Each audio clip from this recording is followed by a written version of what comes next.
He was too much for them. Too big, too intense, too overwhelming. So they gave him away. And even after hearing stories like this so many times, this one stayed with me. Atlas was never supposed to end up here.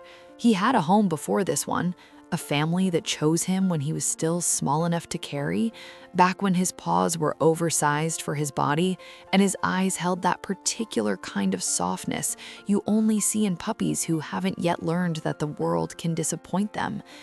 But somewhere along the way, things shifted. The family said he was too much to handle, too strong, too stubborn, too loud. And so, at 2 years old, Atlas found himself in a new place, with new people, new smells, and no explanation for why the life he knew had suddenly disappeared. The Calloway family hadn't planned on a dog, not really. Sarah and Tom had talked about it the way most couples do. Someday, maybe, when the timing is right. But their son Lily had been asking for months, and when a friend mentioned a 2-year-old presacanario who needed a home, something in Sarah said yes before she could think it through. The first time Atlas walked through their front door, he weighed 180 pounds and moved like he was still figuring out how much space he was allowed to take up. He stopped at the entrance and didn't move forward, just stood there, head low, scanning the room the way animals do when they're trying to read a place before deciding if it's safe. Tom later said it didn't look like the arrival of a dog. It looked like the arrival of someone who had been let down before and wasn't sure if this time would be any different. And then he saw the cats.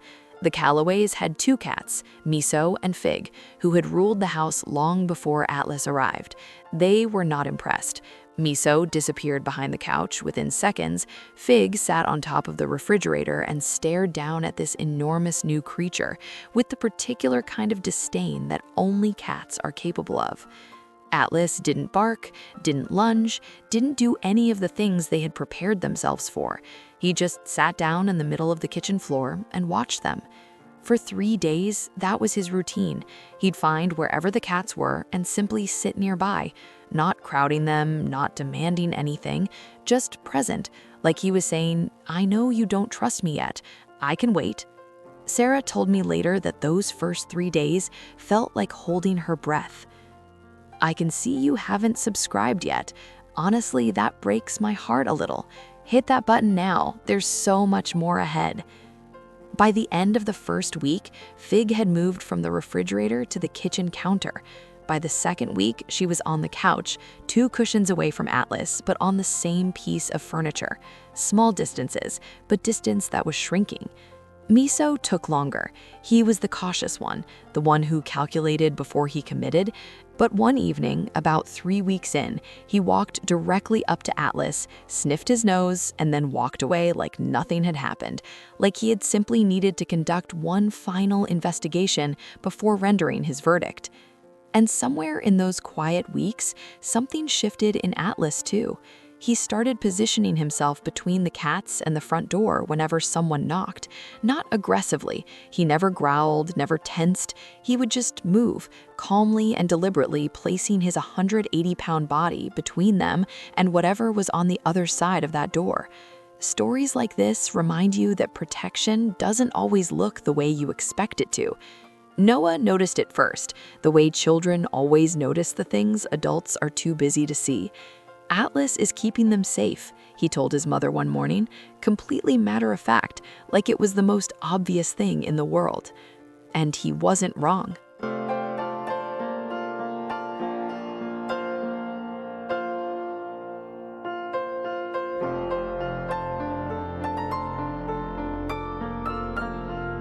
Six weeks after Atlas arrived, the back gate was accidentally left open during a family barbecue. Fig, who had never shown any interest in the outside world, slipped out into the yard, and then beyond it.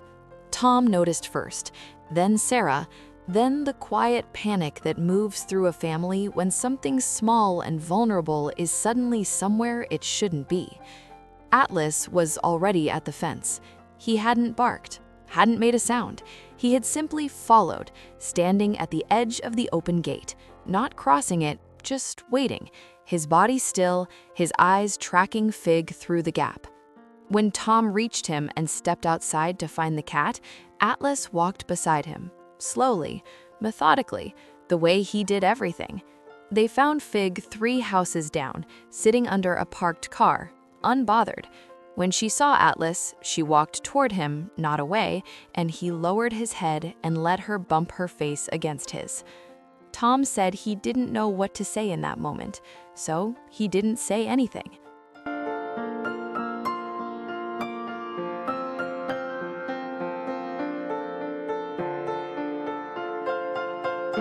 What stays with me about Atlas isn't the size of him, or the breed, or the history of a dog that another family couldn't keep. It's that he came into a house where no one was sure he belonged. Not the parents, not the cats, not even, perhaps, Atlas himself. And instead of demanding to be accepted, he just showed up. Every day, quietly, consistently, until the question of whether he belonged stopped being a question at all. Miso sleeps against his back now, Fig claims the spot between his front legs, and Noah falls asleep on the couch most nights with one hand resting on his side, the way children do when they've decided someone is safe.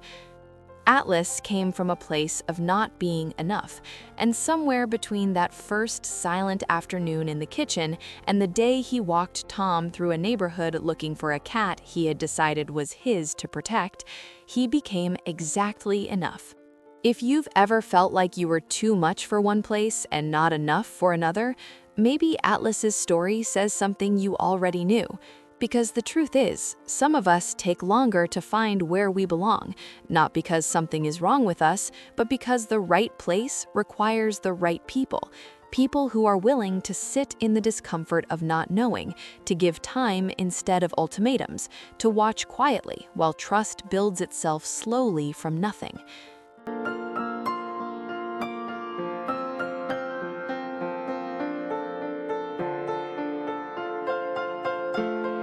The first family saw a dog that was too much.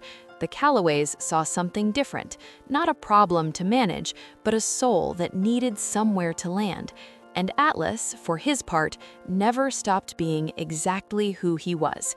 He didn't shrink himself to fit, he didn't perform or pretend.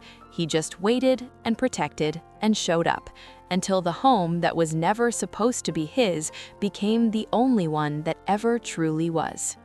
If you're thinking about bringing a dog into your life, especially one who comes with a history, with baggage, with a past that someone else gave up on, please know this. They don't need you to be perfect. They just need you to stay.